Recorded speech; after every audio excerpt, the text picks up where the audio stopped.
अब यहाँ पे अगर मैंने x और y लिखा तो एक फॉर्मूला बनता था x suppose a y b। हम यहाँ तक का टॉपिक कर चुके हैं, तो आप बताओ यहाँ तक किसी भी पॉइंट पे कोई डाउट या कंफ्यूजन है तो आप पूछ सकते हैं। Any doubt?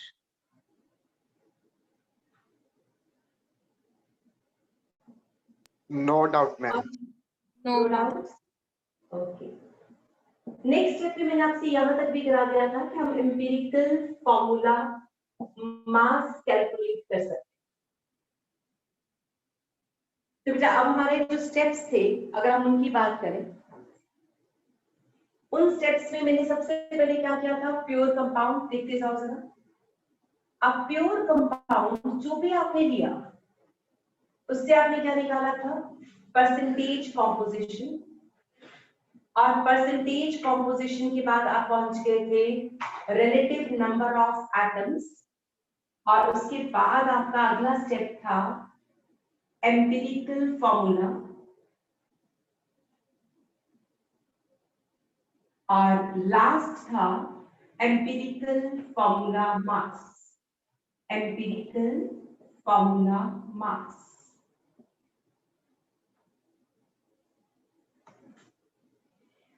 अब इतने से भी हमें कंपाउंड का मॉलिक्यूलर फॉर्मूला नहीं मिला, हमें सिर्फ क्या मिला, एम्पिरिकल फॉर्मूला, और हमें चाहिए क्या था, मॉलिक्यूलर फॉर्मूला। यानी अभी भी हम क्वेश्चन के आधे तक पहुंचे हैं। अब वो कह रहे हैं ये जो प्योर कंपाउंड है, इस प्योर कंपाउंड का मॉलिक्यूलर मास निकालो। या आप कह सकते हो we can calculate molar mass. Molar mass can be calculated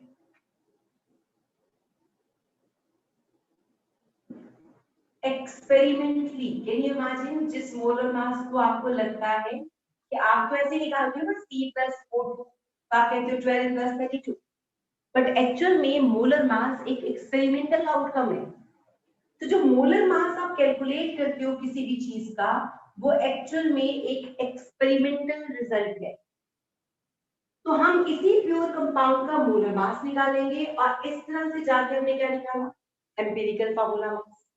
अब मेरे पास अगर मोलर मास भी आ जाए और एम्पिरिकल फॉर्मूला मास भी आ जाए, तो अगले स्टेप में हम क्या करते हैं, नेक्स्ट स्टेप में you are going to take molar mass divided by empirical formula mass. तो हम क्या करेंगे, we are going to take the ratio of 2। तो molar mass divided by empirical formula mass, it is going to be a number n। तो हम इन दोनों का ratio लेंगे, और ये जो नंबर है, दिस नंबर कैन बी, ये वैल्यू 1 2 3 4 नेचुरल नंबर हो सकती है। तो आप कहोगे ये वैल्यू 1 2 3 4 कुछ भी आ सकती है, बट ये वैल्यू फ्रैक्शनल नहीं आएगी। अगर मान लो 2.99 आ रही तो आप 3 ले लो, तो ये n हम कैलकुलेट कर लेंगे, और n into empirical formula is molecular formula।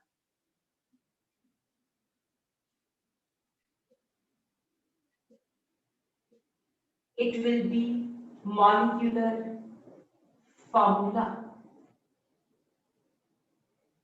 तो आपके पास आंसर क्या आ गया, n times empirical formula is molecular formula।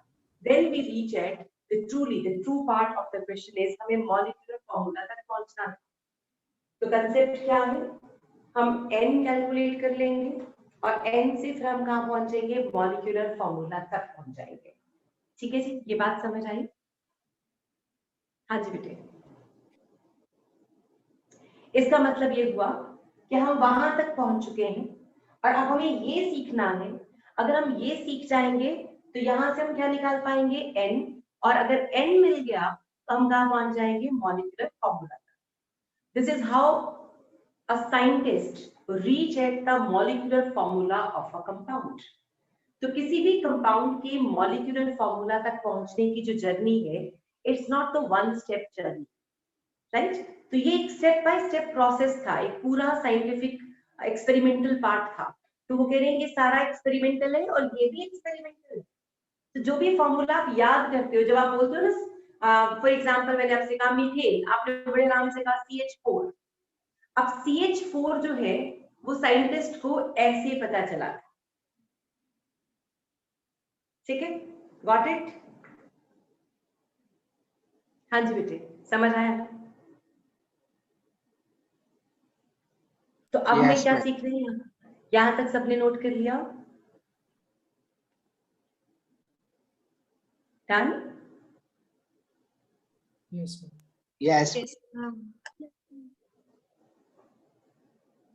तो अब हमें करना है, नेक्स्ट हेडिंग लिखो, how to calculate molecular mass experimentally. Next हमारा टॉपिक है कि अगर हमें मॉलिक्यूलर मास कैलकुलेट करना हो तो एक्सपेरिमेंटली कैसे निकालेंगे। इससे पहले जब आप कैलकुलेट करते थे ना, तब तो बस सम कर देते थे, कार्बन 12 ऑक्सीजन 16, तो वो नहीं। तो मोलर मास कैलकुलेशन हमें सीखना है एक्सपेरिमेंट। तो आपके पास है मोलर मास कैलकुलेशन,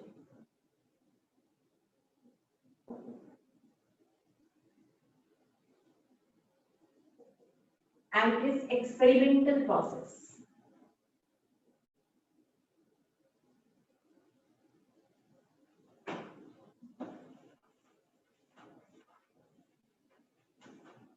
आपके पास कुछ मेथड्स हैं। First is for volatile substances.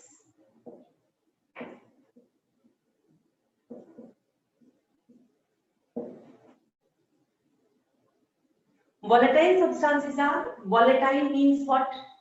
जब मैं बोलती हूँ volatile, volatile का मतलब किसी को बताओ? Anyone? It changes its state at less higher temperatures.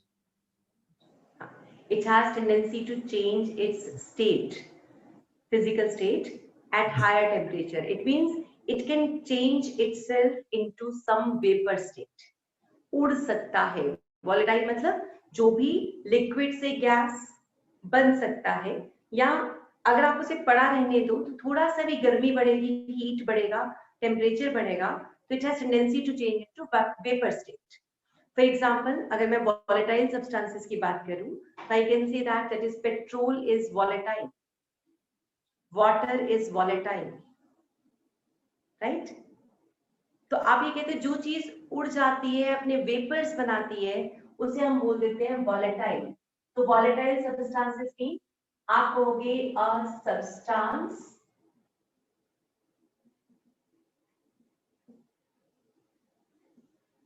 which has tendency to become gas,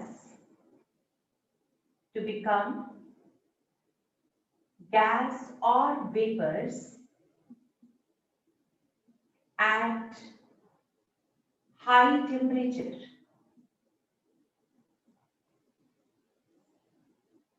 उसे हम बोलते हैं volatile substance. एग्जाम्पल लिख सकते हो, जैसे ether is highly volatile, alcohol is volatile, spirit आप लिखते हो स्पिरिट, या सैनिटाइजर आपने यूज किया, एसीटोन इज volatile. इवन आपने भी कहा था petrol and diesel are volatile, but petrol और डीजल volatile तो होते हैं, बट पॉइंट ये है कि वो प्योर नहीं होते। तो हमें मोलर मास के लिए क्या चाहिए था? प्योर सब्सटेंस चाहिए था, इसलिए हम पेट्रोल को वॉलेटाइल तो कह सकते हैं, पेट्रोल इज अ मिक्सचर, इसलिए मैं यहाँ एग्जांपल दे रही। तो वॉलेटाइल सब्सटेंस किसके कैसे होते हैं? जो जिनके वेपर्स उड़ जाए या जिनको गर्म करने पर गैसियस स्टेट बन जाए। और अब बताओ नॉन वॉलेटाइल क्या हो जाएगा? जो उड़ता नहीं, जिसे गर्म भी करो तो उसके वेपर्स नहीं बनते। फॉर एग्जाम्पल नमक, तो कॉमन सॉल्ट को आप गर्मियों में भी देखो, यहाँ हीट भी करो तो उसके वेपर्स नहीं बनते। इन द सेम मैनर आपके पास शुगर है, शुगर को आप हीट करो तो वेपर्स नहीं बनेंगे, वो जल जाता है लेकिन वेपर्स नहीं बनाता। तो हम ये कहते हैं वो कंपाउंड जो वेपर्स बनाने की टेंडेंसी शो करेगा, दैट इज कॉल्ड वॉलेटाइल, और ये प्योर है। अब इनके फॉर्मूला देखेंगे बेटे। ईथर में हम लिखते हैं, जैसे मैंने लिखा, सबसे छोटा ईथर है CH3OCH3। अल्कोहल मैंने लिखा है C2H5OH। Acetone is fixed CH3COCH3। तो हम केमिस्ट्री पढ़ रहे हैं, इसका मतलब हमें धीरे धीरे फॉर्मूला याद होने चाहिए। ये जो मैंने ईथर लिखा है, दिस इज डाइमिथाइल ईथर। जो अल्कोहल मैंने लिखा है, दिस इज इथेनॉल। और एसीटोन का यही एक फॉर्मूला है, आप इसे प्रोपेनोन भी कहते हो, एसीटोन और प्रोपेनोन।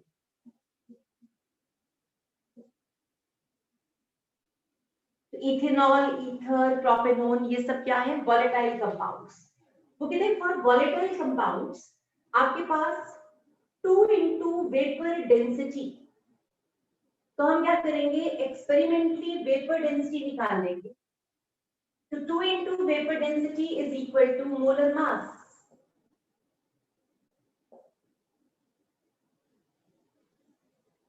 यानी अगर मैं आपको वेपर डेंसिटी दे दूं तो आप मोलर मास निकाल सकते हो, डायरेक्ट आंसर हो जाएगा।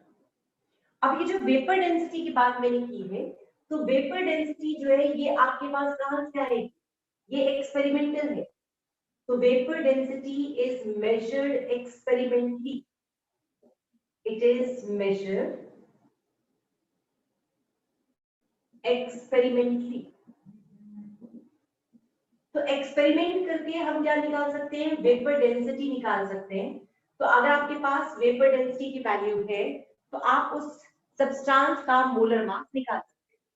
फॉर एग्जांपल, मान लो मैंने आपसे कहा a gas has vapor density 22.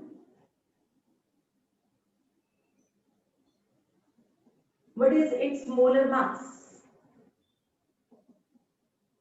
44. 44. तो आपका आंसर आ गया 44। अब मोलर मास, क्योंकि मोल का मास है, तो आप कहते हो 44 ग्राम्स। यानी यहाँ पे ये जो 2 है इसके यूनिट्स हैं ग्राम्स। तो 2 grams into vapour density we get molar mass. Vapour density खुद एक यूनिटलेस क्वांटिटी है। वेपर डेंसिटी इज यूनिटलेस, यानी इसके अपने कोई यूनिट्स नहीं होते। अगर मान लो 2 को मैं एटॉमिक मास यूनिट में लिख दूं तो ये मास मोलर मास नहीं होगा, ये क्या बन जाएगा? Molecular mass. तो आपसे कह रहे हैं कि 44 ग्राम्स हमारा आंसर आ रहा है फॉर दिस गैस। ऐसे वो किसी भी चीज की वेपर डेंसिटी देंगे और आपको मोलर मास निकालने को बोलेंगे। तो वेरी सिंपल फॉर्मूला, यानी साइंटिफिकली ये एक्सपेरिमेंटल, यानी हमारे पास वेपर डेंसिटी कैलकुलेट या मेजर करने का एक इंस्ट्रूमेंट होता है। हम उसमें वोलेटाइल कंपाउंड डालेंगे, उसके वेपर्स बनेंगे, value of vapour density will be from that experiment. उस वेपर डेंसिटी से हम क्या निकाल देते हैं? Molar mass. तो ये हमारे पास फर्स्ट इंपॉर्टेंट टेक्निक है जो आपको पता चलता है कि मोलर मास कैसे कैलकुलेट होता है, राइट? अब तक आपको क्या लगता था 10th तक कि मोलर मास कैलकुलेट करना हो तो फॉर एग्जांपल वाटर, तो आप सोचते थे 1 + 1 + 16 = 18। तो ये तो जो आपने सीखा है ये तो तब है जब मैंने एटॉमिक मास आपको दिया था। अगर आपको कंपाउंड के बारे में कुछ पता ही ना हो तो आप उसका मोलर मास कैसे निकाल सकते थे? बेटा अब तक आप ये करते आए हो कि आपके पास फॉर्मूला होता है और आप उसका मोलर मास निकालते हो। अब वो कह रहे हैं कि अगर कंपाउंड का फॉर्मूला पता ही ना हो तो उसका मोलर मास कैसे निकालेंगे? That is the true concept, right? ये वाला फर्स्ट कॉन्सेप्ट बताओ बेटे, सबको समझ आया? अगम समझ आया बेटे? आपने लेट ज्वाइन किया था थोड़ा सा। हाँ जी बेटा, अगम का फिर डिस्कनेक्ट हो गया। ओके हाँ जी बेटा, नेक्स्ट पॉइंट पे चलते हैं। सेकंड मेथड, ये फर्स्ट मेथड क्लियर है। Now I am moving on to the second method. Second method आपके पास है, that is for gases.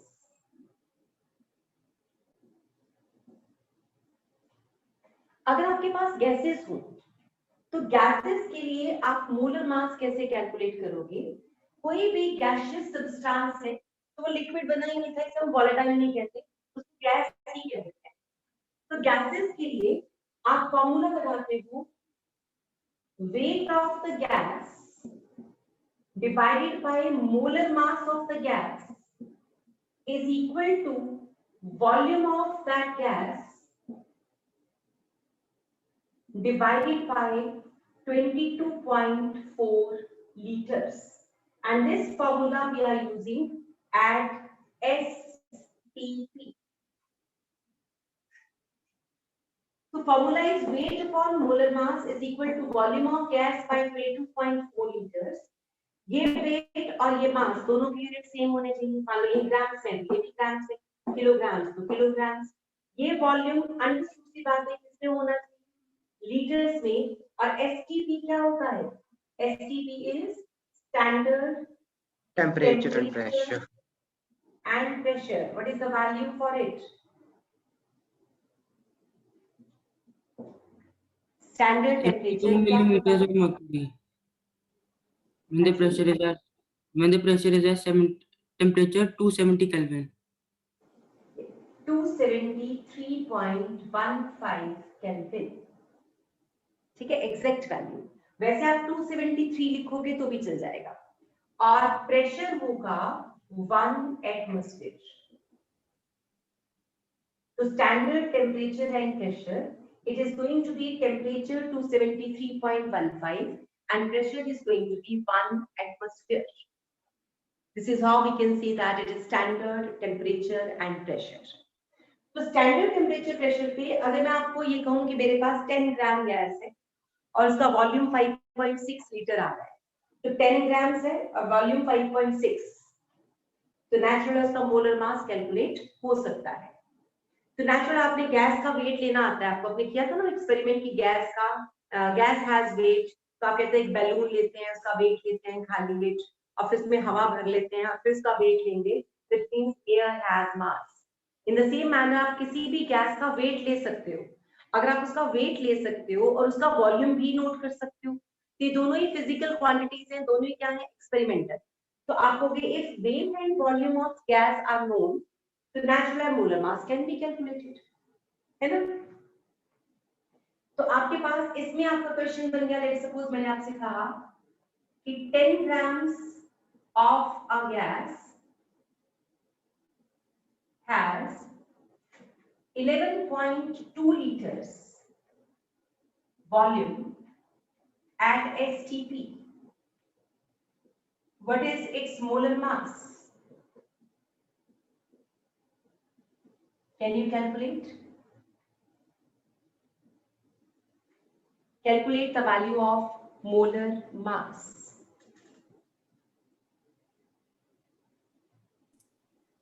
$20 grams. It comes out to be 20 grams. 20 grams. सबका आंसर 20 ग्राम्स आ रहा है, सब लोग कैलकुलेट करो जल्दी से, शाबाश। Yes, ma'am.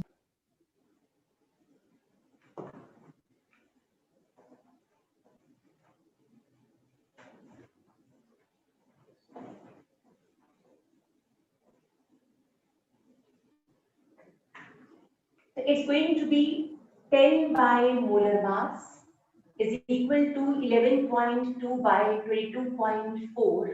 So molar mass comes out to be 20 grams. तो ये मेरे इस क्वेश्चन का सॉल्यूशन हो गया। तो आपका आंसर आ गया ना 20 ग्राम्स, बस हमें तो यही चाहिए था।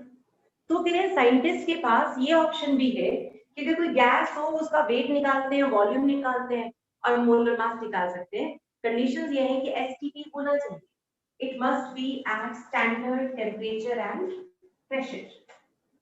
Now third method is again for gases.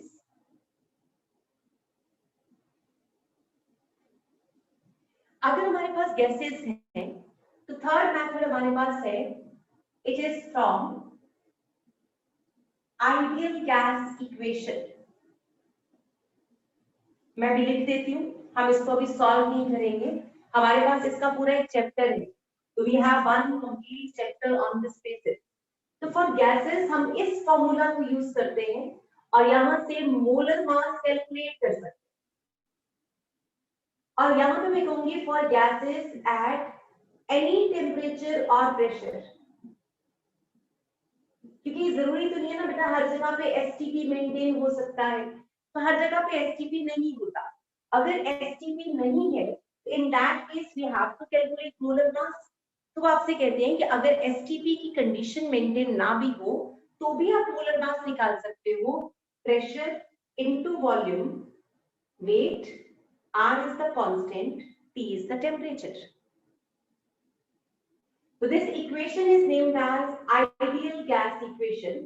तो हम कहेंगे ideal gas equation से आप ये कैलकुलेट कर सकते हो। तो it is, अब मैं लिख रही हूँ, in chapter 5 of your +1 आप इसकी डिटेल करोगे। तो जब हम कहते हैं मोलर मास कैलकुलेशन, ऐसा नहीं कि दो ही मेथड्स हैं मोलर मास कैलकुलेशन के, बहुत सारे मेथड्स हैं। आपके सिलेबस में वो मेथड्स जगह जगह पे डिफरेंट टॉपिक्स पे जाके पढ़े। लेकिन हम क्योंकि we are going to attempt prepare for competitive exams, तो हमारे पास थोड़ी सी नॉलेज होगी। नॉलेज तो कंसेप्ट सब्जेक्ट की ही, लेकिन we should have a vast knowledge, we should have application point of view. हमें पता होना चाहिए ये कॉन्सेप्ट यहाँ पे किया, लेकिन है वैसा ही फील। तो आपके पास हम चीजों को थोड़ा अच्छे से देखना तभी सीखेंगे जब हमें ये समझ आएगा कि किसी भी चीज को कैलकुलेट करने के सिर्फ एक दो गिनती के मेथड नहीं होते, बहुत सारे और मेथड्स हैं। तो आइडियल गैस इक्वेशन यानी चैप्टर 5 में आप ये वाला मेथड करोगे, उसमें हम ये मोलर मास कैलकुलेट कर लेते हैं from the values of pressure, volume and temperature और the weight of gas. Next is fourth method. अभी भी हमने गैसेस की बात करी और वॉलेटाइल की बात करी। अब आपसे पूछेंगे क्या नॉन वॉलेटाइल सब्सटेंसेस का मोलर मास निकाल ही नहीं सकते? तो आंसर इज नो, उनका भी तो मोलर मास निकालते ही हैं। शुगर 342 आप बोलते ही हो, ग्लूकोज 180, तो ये सब कहां से आया? तो कहते हैं फॉर नॉन वॉलेटाइल सब्सटेंसेस, जो भी नॉन वॉलेटाइल है यानी जो वेपराइज नहीं हो सकता। एग्जाम्पल लिख देती हूँ मैं, जैसे आपने कहा कॉमन सॉल्ट, ग्लूकोज, ग्लूकोज के बाद वी कैन राइट शुगर। अब मेरे ख्याल से आप सबको इनके फॉर्मूलाज पता है। ग्लूकोज इज, बोलो, C6H12. C6H12O6. Very good. Sucrose, sugar, C12H22O11. C12H22O11। अगर किसी बच्चे को कोई चीज याद ना हो, भूल गई हो, तो उसको दोबारा लिखना है। याद करने का बेस्ट वे होता है right it again and again. तो ये सुक्रोज है, दिस इज सुक्रोज और शुगर, यानी वो चीनी जो आप खाते हो। ये है C6H12O6, C12H22O11। अब आप बताओ यूरिया, यूरिया पता है सबको? CH3WNH2. NH2 CO NH2, ये है उसका फॉर्मूला, राइट? यानी NH2 होल ट्वाइस CO, आप इसको ऐसा लिखिए NH2 whole twice CO, this is the formula. तो urea is NH2 whole twice CO। अब ये सारे नॉन वॉलेटाइल है, अगर पड़े हो तो ऐसा डर नहीं लगता कि उड़ जाएंगे, there is no chance. At least जितनी कंडीशंस हमारी अर्थ के एटमॉस्फेयर की है उसमें तो ये नहीं उड़ते, तो they are not going to be volatile. ऐसे सब्सटेंसेस के लिए जो वॉलेटाइल नहीं होते हैं, उनके लिए मोलर मास कैलकुलेशन कैसे होती है? तो कहते हैं molar mass can B calculated by using qualitative properties। तब आप मोलर मास कैलकुलेट करोगे क्वालिटेटिव प्रॉपर्टीज को यूज करके, और क्वालिटेटिव प्रॉपर्टीज आपके सिलेबस में रखी गई है इन +2 class.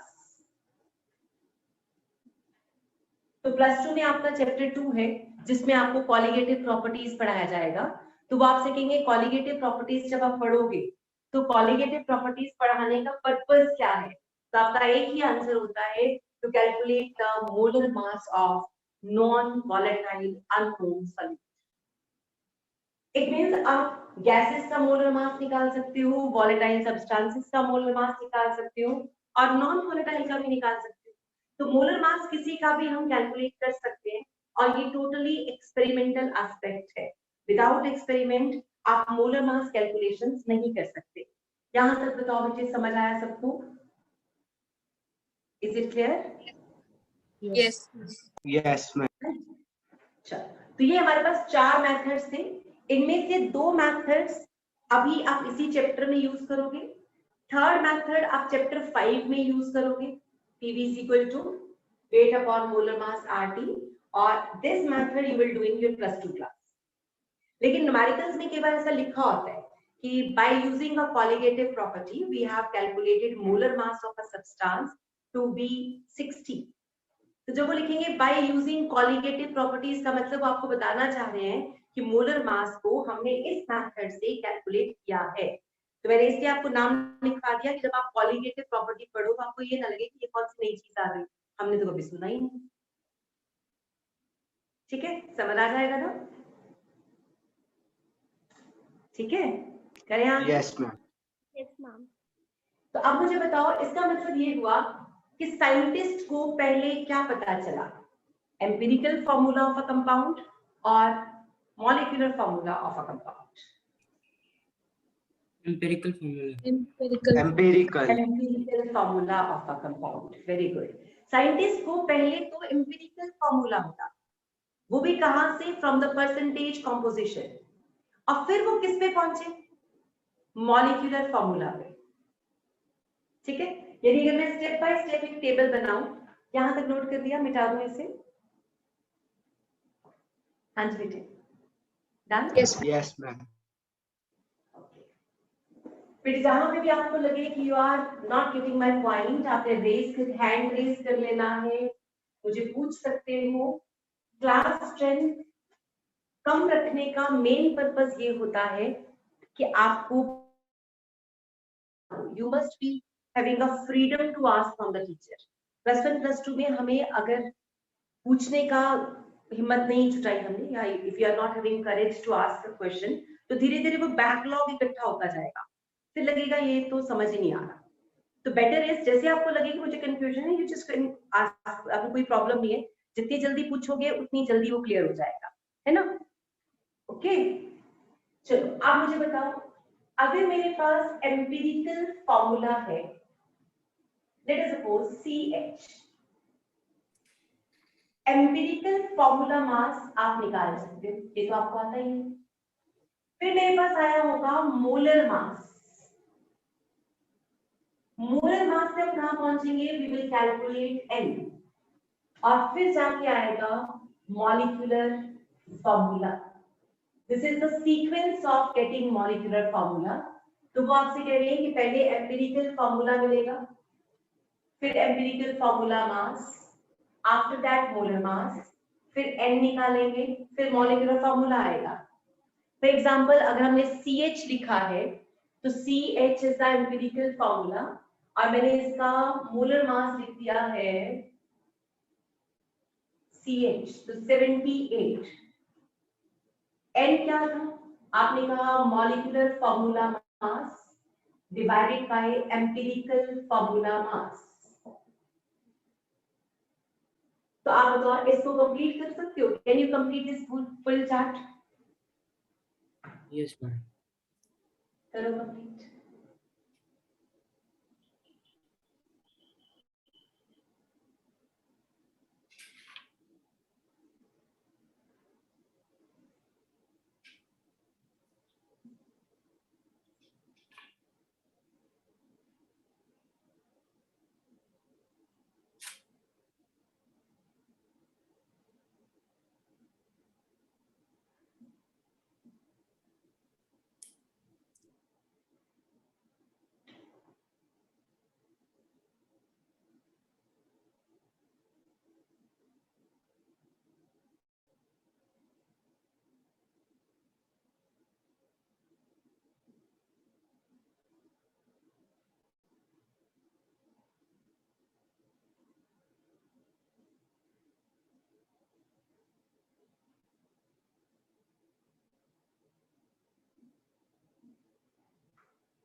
Complete the table.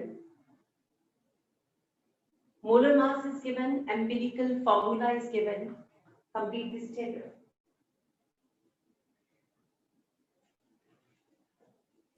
I'm done.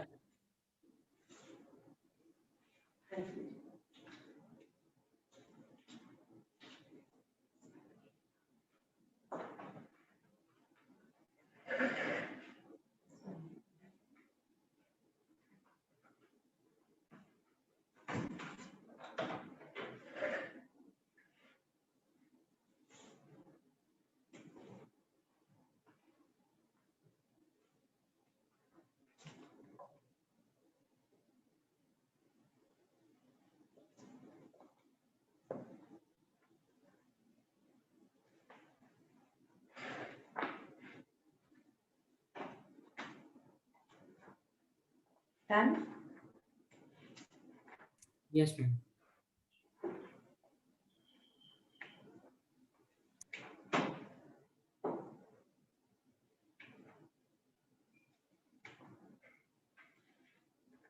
All of you.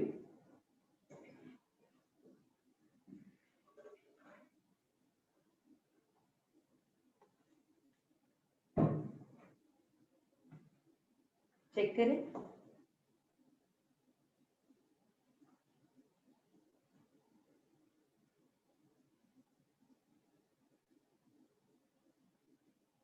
बेटा जैसे अगम का आज कनेक्शन नहीं बन पा रहा, उसको नेटवर्क इश्यूज आ रहे हैं, तो इन केस कभी भी आपको क्लास में लगे कि आपका नेटवर्क इशू है या कोई प्रॉब्लम है due to which you are unable to attend the class, तो आपने मुझे एक मैसेज कर देना है before class so that I can record your class. तो एटलीस्ट आपका वो लेक्चर मिस नहीं होगा, आप जब भी उसे टाइम मिलेगा तो उसे कंप्लीट कर पाओगे. ठीक है. तो अभी मैंने अगम के लिए तो रिकॉर्ड करवा दिया, मुझे पता था कि वो बार बार स्किप हो रही है क्लास, उसकी मिस हो रही है. तो अगली बार से ध्यान रखना है, हमने अपना कोई भी नुकसान इसलिए नहीं करवा देना कि नेटवर्क इश्यूज थे या ऑनलाइन क्लासेस थी, कि जब तक हमें ऑनलाइन लगाना पड़ रहा है या ऑनलाइन क्लास है ना. Yes, ma'am. Next is CH2. क्या आंसर है? 14. 14. 14. 3. 3. 3. Correct. 6, 3 यहाँ at 6. 6, C3 at 6. C3H6. ये आपके पास हुआ करता था प्रोपीन, याद है? ऑर्गेनिक में आपने किया था 3 carbon is for prop, CnH2n. तो एल्कीन है, प्रोपीन है ये. H2O ये आपके पास 18 ही आ गया. अब ये भी 18, ये भी 18, तो N की वैल्यू क्या आ गई? 1. 1. H2O. तो H2O ही रह गया.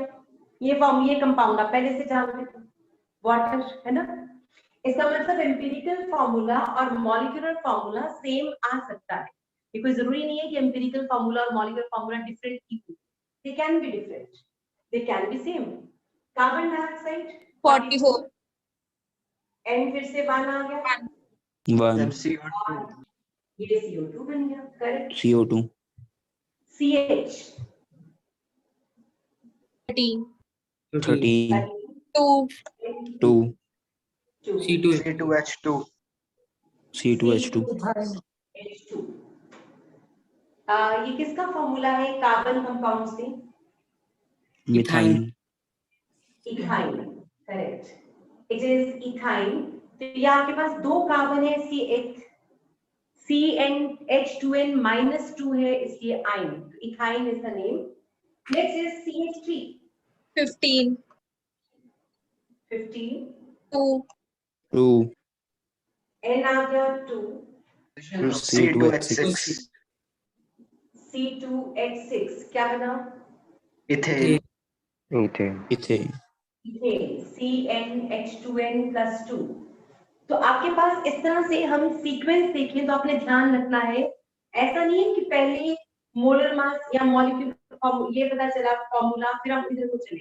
हुआ कैसे? पहले एम्पिरिकल फार्मूला से empirical formula mass, then molar mass from the experiment, then we calculate N, N को कैलकुलेट करने के बाद आपने क्या बनाया है? Molecular formula. This is the system by which we get a molecular formula. मेरे ख्याल से सबको क्लियर है.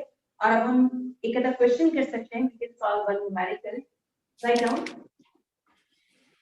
मॉथबॉल्स पता है सबको क्या होती है? Let's solve one numerical. Question is mothballs. अब नेचुरल mothballs एक कंपाउंड है, आपने सबने देखा हुआ है. अक्सर हम गर्म कपड़ों में, वॉशरूम्स में, वॉश बेसिन्स में, सिंक में, बाथरूम्स में, यूरिनल्स में इसे डाल देते हैं. तो कहते हैं mothballs contain 93.71% carbon. Contain 93.71% carbon and 6.29% hydrogen. 6.29% hydrogen. अब आपसे कह रहे हैं if its molecular mass is 128, if its molecular mass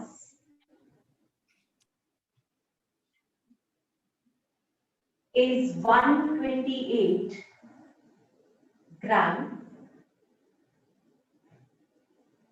per mole, calculate its molecular formula. Question है कैलकुलेट.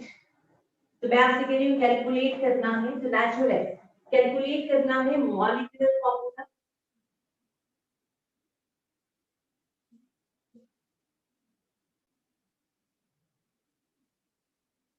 नंबर 1, एक तो ये क्वेश्चन सॉल्व करोगे. एक आपने मुझे करके बताना है कैलकुलेट वेपर डेंसिटी. इसकी वेपर डेंसिटी क्या है ये भी बताना है. तो one is calculate its molecular formula, second is calculate its vapor density. कर सकते हो? चलो स्टार्ट करेंगे. सब लोग अपनी कॉपीज खोल के फटाफट से टेबल बनाओ. सबसे पहले क्या करोगे? परसेंटेज से एम्पिरिकल फॉर्मूला, फिर एम्पिरिकल फॉर्मूला से n तक जाएंगे और फिर molecular formula. Start with the question. करो जी.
हाँ जी बेटा. Ma'am C10H8. C10 H8. H8, correct. C10H8 आ रहा है. बाकी भी सब करो जरा. C10H8 आता है कि नहीं? Ma'am C10H8. ठीक आ रहा है सबको? चेक करते जाओ. सब लोग करते जाओ. यस आपने तब तक नहीं लिखना है जब तक आपका आंसर नहीं आता.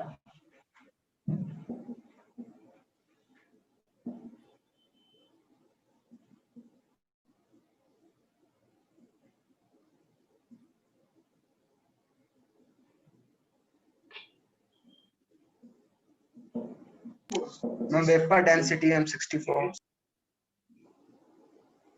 Vapour density 64, correct.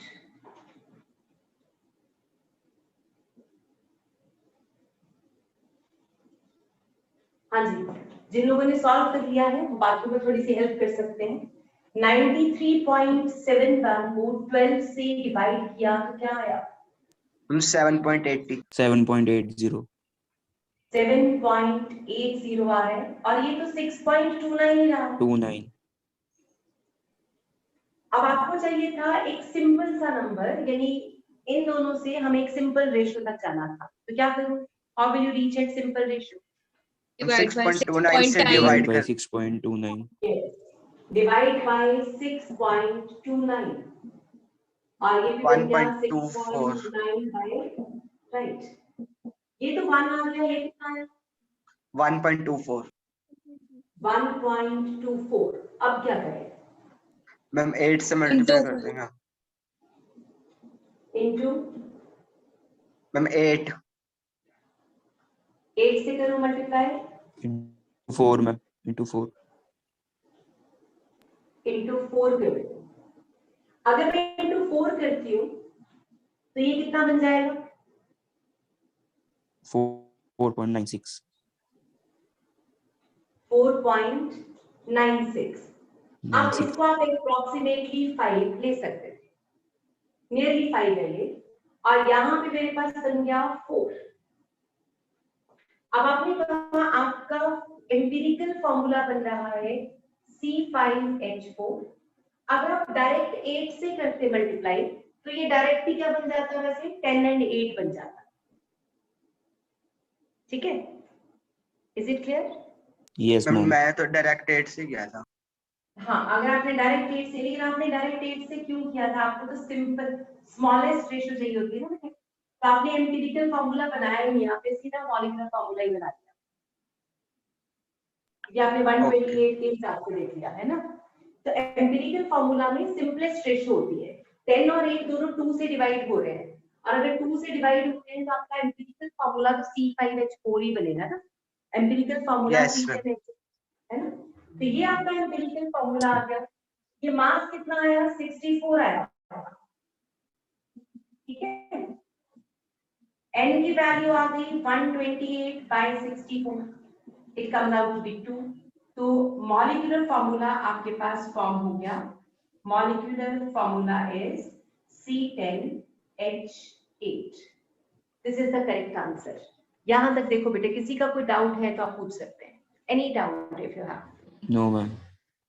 डन है, अच्छे से क्लियर हो गया। अब आपका ये टॉपिक हमने पूरी तरह से पैक कर लिया। We are finished with this topic of percentage composition till molecular formula calculation. और अब मैं इसकी असाइनमेंट भेज दूंगी, आपने इसको सॉल्व करना है। अब जो मैं असाइनमेंट भेजूंगी उसमें परसेंटेज कंपोजिशन के कुछ क्वेश्चंस, फिर परसेंटेज कंपोजिशन से मोलर मास तक कैसे जाना है, वो सारे कॉन्सेप्ट हो सकते हैं। तो आपके पास सारे कॉन्सेप्ट हैं, उन सबको अप्लाई करके अब आपने असाइनमेंट सॉल्व करनी है। That will be the task for the next class. अब हम अगले टॉपिक पे मूव कर रहे हैं। The next topic of your +1 class, some basic concepts. क्या तक नोट कर लिया? मैं बता दूं, अभी आपने जब ये समझ लिया कि किसी भी कंपाउंड के बारे में एक अननोन ही कंपाउंड है और उस अननोन से आपने उसको नोन कंपाउंड बना दिया, तो आपके पास एक अननोन कंपाउंड गिवन था और साइंटिस्ट कह रहे हैं कि हम उससे एक नोन फॉर्मूला तक पहुंच चुके हैं। The next point we have is, वो आपसे कहते हैं कि साइंटिफिकली जब आप साइंस की बात करते हो तो साइंटिफिक कैलकुलेशंस की बात भी करनी पड़ती है। तो आपसे कहते हैं साइंटिफिक कैलकुलेशंस में आपको थोड़ा सा समझना पड़ता है चीजों को। तो साइंटिफिक कैलकुलेशंस में दो बहुत इंपॉर्टेंट कॉन्सेप्ट आते हैं। One is doing rounding off, आप आई थिंक छोटी क्लासेस से सीखना शुरू हो जाते हो थोड़ा बहुत, है ना। एक राउंडिंग ऑफ और एक टर्म हम लेते हैं significant figures. Significant figures, science कहते हैं कि साइंस की जो टर्मिनोलॉजीज हैं या कैलकुलेशंस हैं उसमें थोड़ा सा आपको लॉजिक एंड रीजन से चलना पड़ता है, क्योंकि आपके पास कैलकुलेटर से जो आंसर्स आते हैं वो तो बहुत बड़े आ जाते हैं। आपने कितनी बार कैलकुलेशंस की होंगी, तो वो आंसर 8 डेसिमल प्लेसेस तक दिखा देता है, यानी कैलकुलेटर आपको 6 डेसिमल 7 डेसिमल प्लेसेस तक आंसर देता है। तो साइंस कहती है कि क्या सारी वैल्यूज रिजेक्ट कर दी जाएगी, क्या इनका कोई मतलब नहीं है? तो according to the scientific calculation rules वो कहते हैं ऐसा नहीं है। जब भी कोई नंबर एक कैलकुलेशंस के लास्ट में आपके पास आता है, जैसे अभी आपने 93.71 या जो भी डिवाइड किया था, तो आपने उसको 2 डेसिमल प्लेस तक रखा था, और मैंने आपसे नहीं पूछा कि कैसे किया, लेकिन पॉइंट ये है कि आपने 2 डेसिमल प्लेस ही क्यों सिलेक्ट किए, व्हाई नॉट 3 डेसिमल प्लेसेस, क्योंकि आए तो 3 4 5 6 तक हुआ होगा। तो वो आपसे कहते हैं कि एक रूल के अकॉर्डिंग चलना पड़ता है, और जिनके पास मेडिकल है वो तो क्या करते हैं, राउंडिंग ऑफ से 1 डेसिमल या 2 डेसिमल तक जा सकते हैं। लेकिन जिन्होंने, अगर हमें स्पेस प्रोग्राम्स लॉन्च करने हैं, if you are going to design a vehicle, आप उसकी कोई कैपेसिटी डिजाइन कर रहे हो, आप इंजीनियरिंग के फील्ड में चले गए, तो आपको अपनी एक्यूरेसी को 6-7 डेसिमल प्लेसेस तक लेके जाना पड़ेगा, क्योंकि आपका एक फ्रैक्शन ऑफ सेकंड भी अगर गलत हुआ तो वहां पे ब्लंडर बन जाएगा। तो कहते हैं कि कैलकुलेशंस को एक लॉजिक रीजन से ही छोड़ा जा सकता है या कैलकुलेट किया जा सकता है, यूं ही नहीं हमारा मन किया 2 डेसिमल प्लेसेस 2 डेसिमल प्लेसेस, तो आपको उनको ध्यान से कैलकुलेट करना पड़ता है, इसलिए वो आपको पहले ही चैप्टर में डालते हैं साइंटिफिक कैलकुलेशन रूल्स।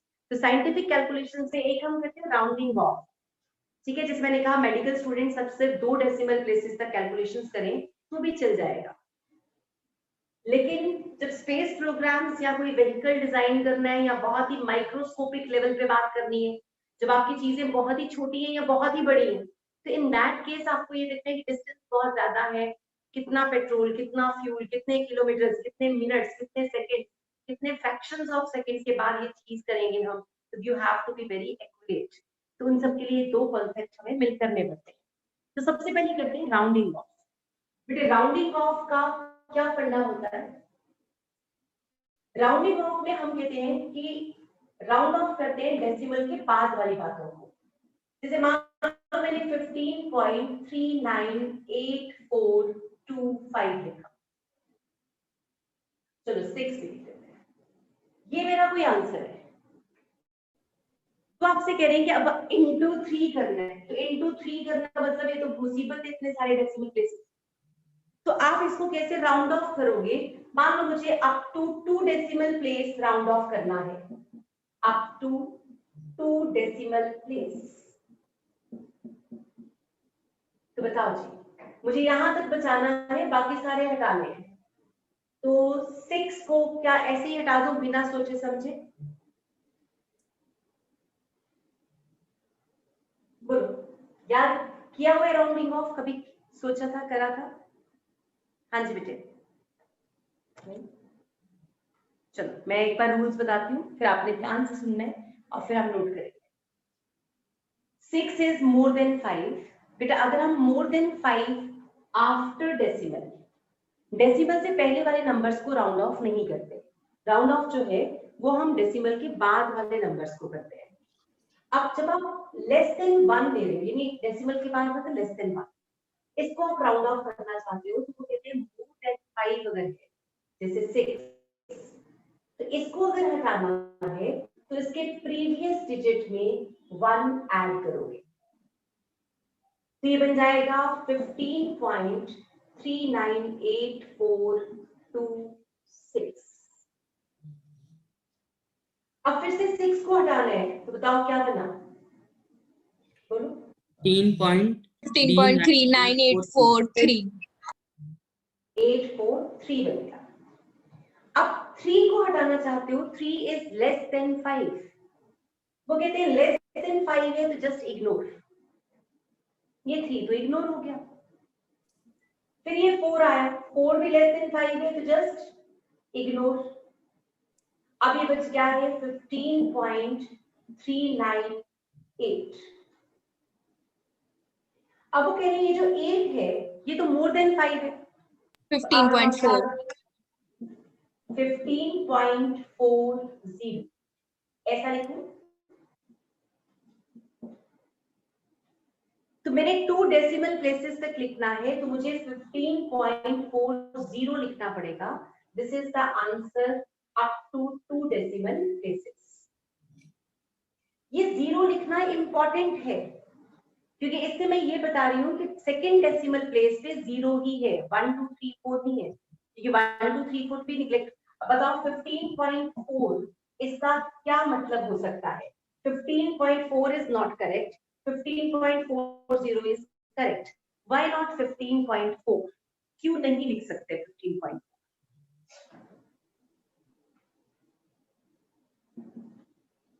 15.4 लिखने का मतलब है 15.41, 42, 43 और 44 कोई भी आंसर हो सकता था।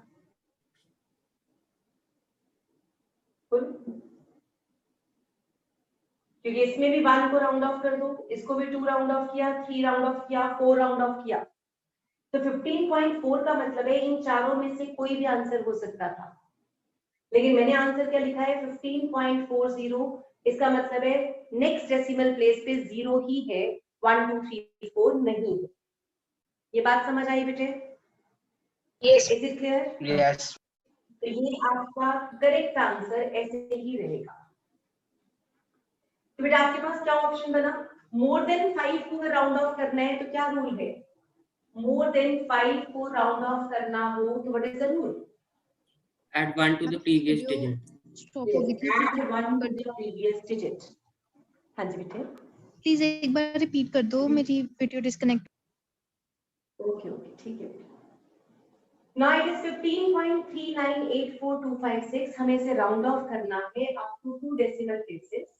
हम कह रहे हैं जिस नंबर को आप पीछे से हटाना शुरू करोगे तो आपने पीछे से पहले 6 को हटाना है। अगर आप 6 को हटाते हो तो 6 को रिमूव किया तो 6 क्या है? More than 5। जब भी मोर देन 5 को रिमूव करते हैं तो मोर देन 5 को रिमूव करने के लिए उससे प्रीवियस डिजिट में 1 ऐड करते हैं। ये बन गया 15.39842 और 5 में एक 1 ऐड किया, क्या बना? 6। ठीक है, फिर से 6 आ गया था, 6 को हटाना चाहते हो आप, 6 को हटाओगे तो प्रीवियस डिजिट में फिर से क्या ऐड हो गया? +1। तो क्या बन गया? 15.39843। राइट, अब 3 को हटाना है। अब 3 क्या है? Less than 5। लेस देन 5 को हटाने के लिए सिर्फ उसको इग्नोर कर सकते हैं, यानी उसके लिए प्रीवियस डिजिट में कुछ ऐड नहीं करते। 4 को हटाना है, वो भी लेस देन 5 था, ये भी हट गया। अब आप यहाँ पहुंच गए। 8 को हटाना था तो 9 में +1 किया तो जस्ट 15.40। अब आप 15.4 लिखते हो तो गलत, 15.40 लिखते हो तो ठीक। रीजन, अगर आप 15.40 लिखते हो इसका मतलब है सेकंड डेसिमल प्लेस पे 0 है, लेकिन अगर आपने 15.4 लिख दिया है इसका मतलब सेकंड डेसिमल प्लेस पे 1 भी हो सकता है, 2 भी, 3 भी, 4 भी, क्योंकि इनको राउंड ऑफ करोगे तो यही बन जाएगा। ठीक है, यानी नॉन मेडिकल में हम इतनी प्रिसीजन डिमांड करते हैं, यानी आपकी साइंटिफिक कैलकुलेशंस इतनी प्रिसाइज, इतनी एक्यूरेट होनी चाहिए कि हम उसमें आपका अगर ये आंसर लिखते हो तो एग्जामिनर चाहे तो इंटीजर टाइप क्वेश्चन में क्रॉस लगा सकता है। राइट, समझ आया? तो मोर देन 5 को हटाना हो तो क्या करेंगे? बोलो। हम add 1 to One the to the preceding previous digit. number. Yes, आप होगे more than 5।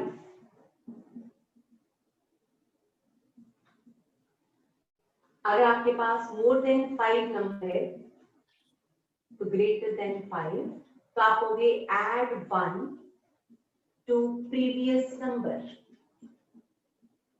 If it is less than 5 तो आप होगे रिमूव एज सच,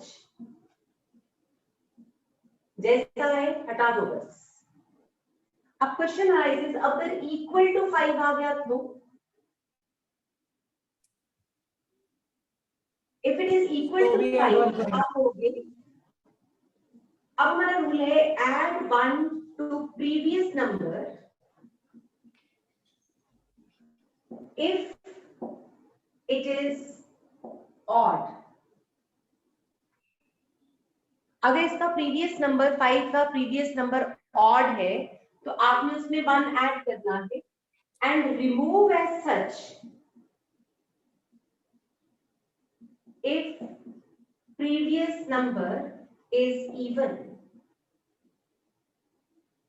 तो आपसे कहते हैं अगर 5 से 5 को ही हटाना पड़ गया तो क्या करना है कि अगर उससे पहले ऑड नंबर है तो 1 प्लस करेंगे, और अगर इवन नंबर है उससे पहले तो आपने उसको ऐसे ही हटा देना। खैर वो, और राउंडिंग ऑफ हमेशा पीछे से चलते हैं, यानी हम अपने किसी भी डिजिट, किसी भी नंबर के लेफ्ट से चलेंगे, from the left side after decimal. Rounding off is valid only for decimal places and we start rounding off from the left hand side, यानी यहां से स्टार्ट करना है, यानी आपका ऐसे देखोगे, इस तरह से देखोगे तो राइट आ जाएगा, तो आपको डेसिमल में यहां से राइट। ठीक है, गॉट इट? समझ आया? Yes, ma'am. दो क्वेश्चंस। Yes, ma'am. तो राउंडिंग ऑफ पूरा डन विद, हमने राउंडिंग ऑफ का पूरा कांसेप्ट कर दिया। अब पहले आप कुछ नंबर्स को राउंड ऑफ करो जल्दी से, और फिर हम सिग्निफिकेंट फिगर्स कर लेंगे। और अब हमारी एनसीईआरटी बिगिन हो चुकी है, यानी हम एनसीईआरटी के टॉपिक्स करना शुरू कर रहे हैं। तो एनसीईआरटी के क्वेश्चंस में आपको थोड़े से 2 टॉपिक और करा लूं 2 दिन, then I will tell you कौन कौन से क्वेश्चंस आप एनसीईआरटी से या कौन से टॉपिक आप एनसीईआरटी से पढ़ सकते हो। अभी फिलहाल के लिए आप क्लास नोट्स पे डिपेंडेंट। ठीक है, चलो जी करेंगे क्वेश्चंस। यहाँ तक नोट कर लिया सबने? Yes, ma'am. Yes, ma'am. Okay,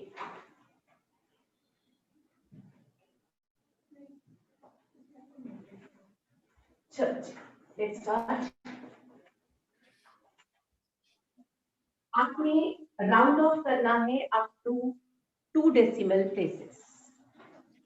round off up to 2 decimal places. +1 +2 में हम जितनी भी कैलकुलेशंस लेते हैं उनको 2 डेसिमल प्लेसेस तक एक्यूरेट लिखते हैं। ठीक है, और ये आपको आदत बनानी है। रीजन इज आपके पास नॉन मेडिकल वाले स्पेशल, आपके पास इंटीजर टाइप क्वेश्चंस आते हैं, यानी उन क्वेश्चंस में आपको आंसर जो है लिख के बताना होता है, ऑब्जेक्टिव में ही लिख के आपको बताना होता है कि इसका आंसर क्या होगा, और वो जो नंबर है वो आपका उनके साथ मैच करना है। तो वहां पे 2 डेसिमल प्लेसेस तक के आंसर्स एक्सेप्ट किए जाते हैं। और अब मान लो आपने 10.43 लिख दिया और आंसर है 10.44, तो आपका आंसर गलत कर देंगे, क्योंकि कंप्यूटर है ना, कंप्यूटर रेंज नहीं देखता, एग्जैक्ट वैल्यू चेक करता है। तो इसलिए बहुत ध्यान से राउंड ऑफ करना सीखना पड़ेगा, है ना। तो लेट्स सपोज 68.3985 राउंड ऑफ करो। 101.8645 38.395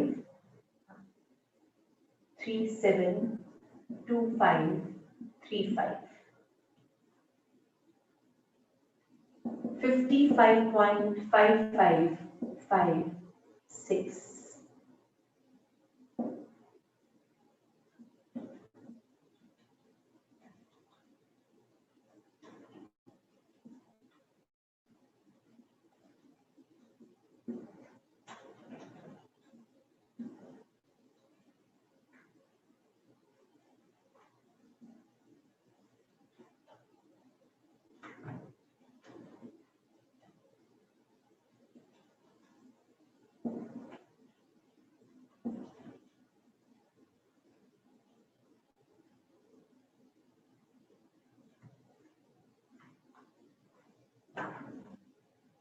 6 questions are on the board. आपने इसको 2 डेसिमल प्लेस तक round of.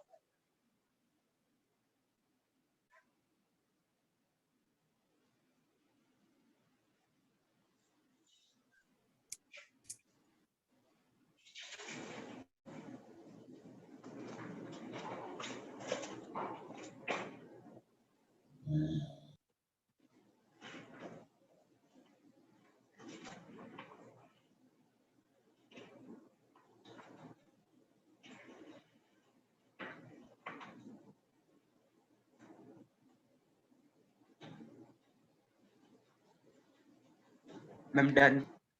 Done. Ma'am, done. Good, Done, ma'am. चलो जल्दी से आंसर बोलते हैं, फिर सारे चेक करना आप सबने ठीक किया। फर्स्ट का आंसर क्या लिखा? 68.40. 40. ये आ रहा है? Yes, ma'am. सबका आंसर ठीक है 68.40. किसी बच्चे का कोई doubt? Yes, ma'am. Yes, ma'am. Correct है.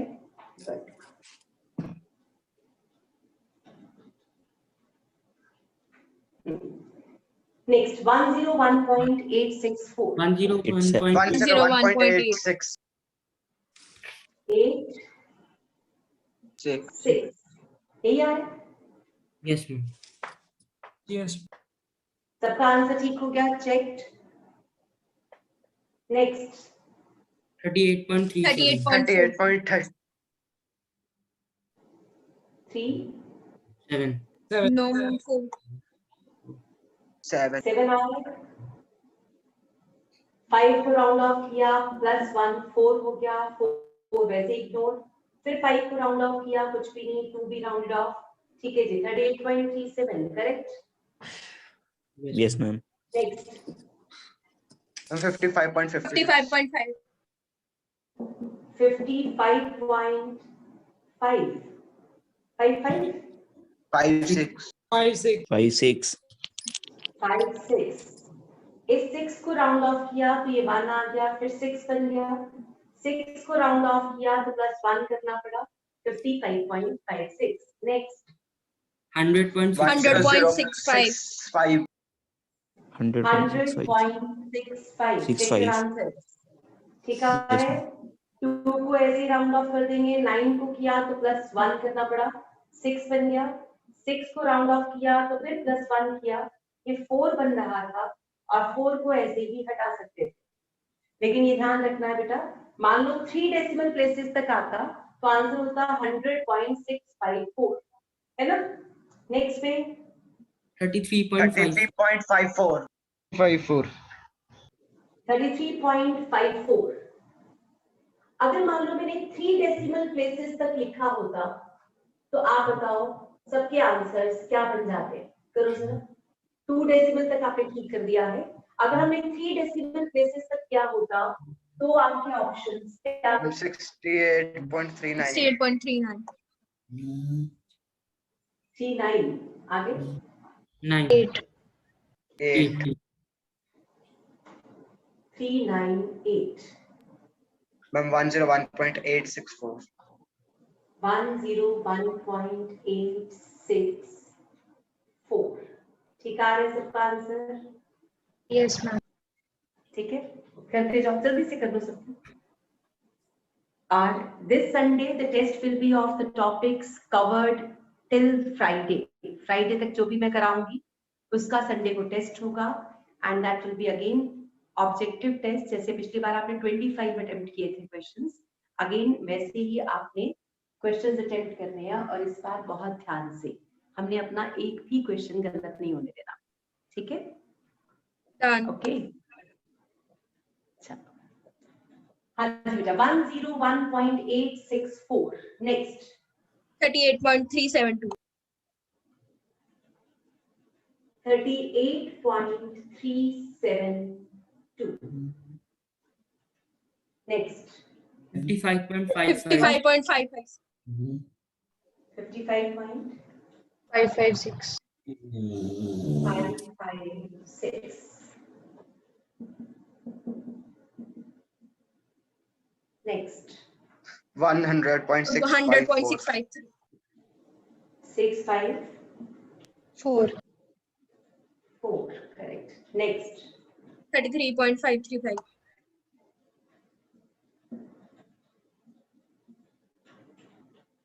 ठीक है जी, समझ आया?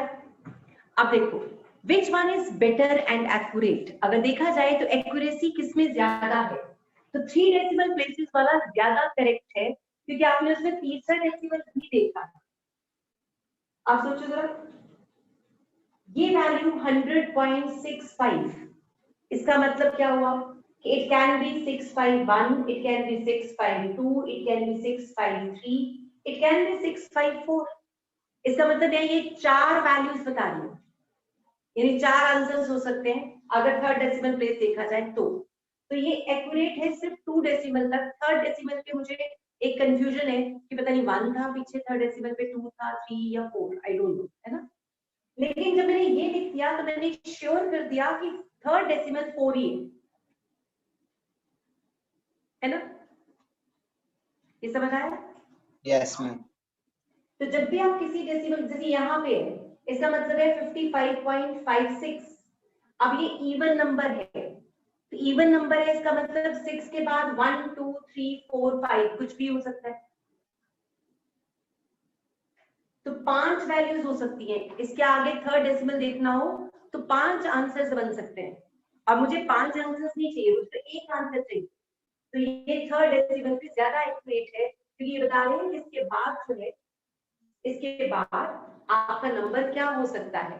तो वो आपसे कहते हैं इवन एंड ऑड का कॉन्सेप्ट लगाओ, तो आपको ध्यान से समझ आता है कि जब भी ये ऑड है, मेरी 7 है, इसके बाद मेरा तो 0 मैंने लिख दिया, अगर यहाँ 0 लिखा है और इससे आगे ऑड नंबर है तो नेचुरली आगे कितने आंसर बन सकते हैं? 5, 1 2 3 4 5। तो इसलिए हर एक डेसिमल जो आप आगे जाओगे आप अपने आंसर को ज्यादा करेक्ट बता रहे हो। तो साइंटिफिकली जितने ज्यादा डेसिमल प्लेसेस तक कैलकुलेशंस की जाती हैं उतनी एक्यूरेसी बढ़ती जाती है। ठीक है, समझ आया? Yes, Got it? ma'am. Yes, ma'am. ये बात Yes, clear हुई? ma'am. यानी अगर आपने मान लो 1 डेसिमल प्लेस तक ही सॉल्व किया तो इसका मतलब आपने एक्यूरेसी का बहुत ध्यान नहीं दिया, आपने सिर्फ 1 डेसिमल प्लेस काम खत्म कर दिया। तो वो कहते हैं जब आप साइंटिस्ट बनने की बात करते हो, जब रीजंस, कैलकुलेशंस और इन तरह की बातें करते हो, तो your brain must understand that कि कैलकुलेशंस कितनी एक्यूरेटली की जा रही है। तो बेटा ये टॉपिक फिजिक्स में भी है और केमिस्ट्री में भी। मैंने आपको करा दिया तो आप फिजिक्स वाले सर आपको ये टॉपिक नहीं कराएंगे, ठीक है। करा दे तो वेल एंड गुड, नहीं कराएंगे तो भी आपको आता ही है, ठीक है। Rounding off we are done.